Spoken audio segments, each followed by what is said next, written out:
Tingnan nyo. Diniskartehan ko lang po ang ulam natin ngayon, pero hindi po ako mapapahiya sa inyo. Tingnan nyo nga, ire.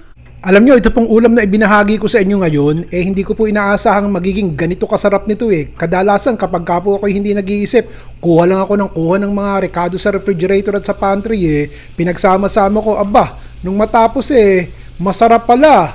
Kapag mabango na po yung ating luya, bawang at sibuyas, ilagay na po natin tong isang maliit na kamote. Oh, ganda ng kulay.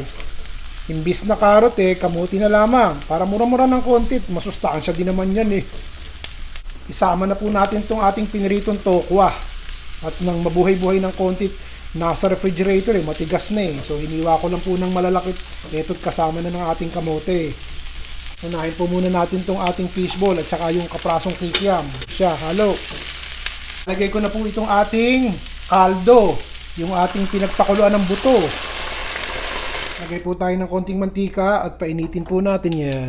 Lalagay ko na po itong buto ng manok. Butong nakikita nyo hindi ko po ito hiningi sa restaurant hindi ko po ito pinilot sa basurahan. Ito po sarili kong manok. Kapag ka po ako bumibili ng manok sa Costco, lechon manok, sinusubi ko po yung mga buto at medyo may laman-laman pa at pakukuluan natin para makuha po natin yung flavor. Lalagyan ko po ng konting toyo para magkalasa na. Ipiprito po natin yan hanggang sa matusta. 2 minuto, hahalu-haluin nyo. Tapos po ilagyan natin ng 2 tasang tubig. Kung gusto nyo talagang mas malasa, lagyan pa natin ito, isang Knorr chicken cube.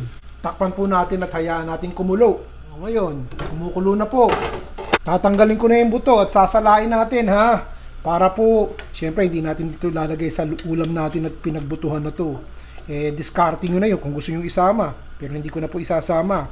Ito pong mga butong ganiri may mga nagsasabi po na ipakakain sa aso. Matatalas po ang buto ng manok, mga kaibigan. Ayaw nyo ipakain yun sa mga aso nyong mahal na mahal yun at mabubutas po ang bituka nun. Sasalain ko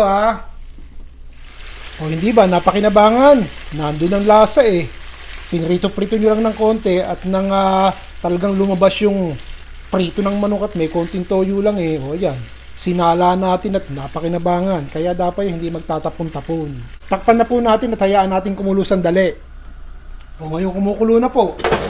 Patisan na natin at hindi ko pala napapatisan yan Isang kutsara po. Pamintang durog. Tsaka ako na po ilalagay itong ating mais. Itong mais po na ginagamit ko din sa banda ko sa Amerika. Madali pong maluto ito, malambot at matamis. Pero kung gagamitin niyo po yung ating mais sa Pilipinas, ilalagay niyo po dun sa umpisa ng pagluluto natin dahil matagal po yun lumambot, matagal maluto.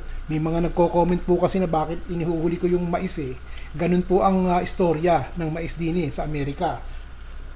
Lagyan na po natin ng binating itlog at ng maging mas malasa. 2 itlog po yan na binati ko lamang. At sibuyas na mura. Yan. Ako po may tanim na sibuyas na mura din sa aking balkonahe. Kaya ako hindi na po bumibili. Hinihiwa-hiwa ko lang Tingnan nyo, may nasama pang hindi nahiwa. Pasensya na po. Sige, halo. Tingnan nyo Dahil dun sa itlog, naging mas malasa at naging mas matingkad ang kulay, lumapot pa sa sabaw. Ang ulam po na ibinabahagi ko sa inyo, mga kaibigan, tingnan nyo nga, hindi po ako mapapahiya sa inyo.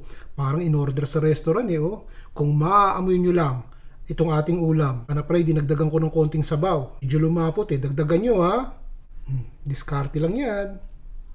Ayos na, mais at kamote. Panalo po yan sa lasa. Mura pa. Makursunadahan nyo po sana.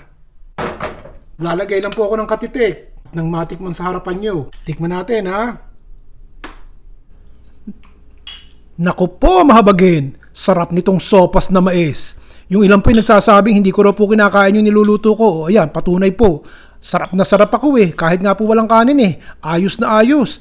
Gawin niyo po ito sa bahay Hindi po ako mapapahiya sa inyo at mapapasayaw kayo. Basta wag niyo pong titigilan ang kalalagay ng comment dito sa baba't binabasa ko po yan. Kadalasan po sa inyo ako kumukuha ng idea katulad itong diniskartehan natin ngayon. Magustuhan niyo po sana. Hanggang sa susunod.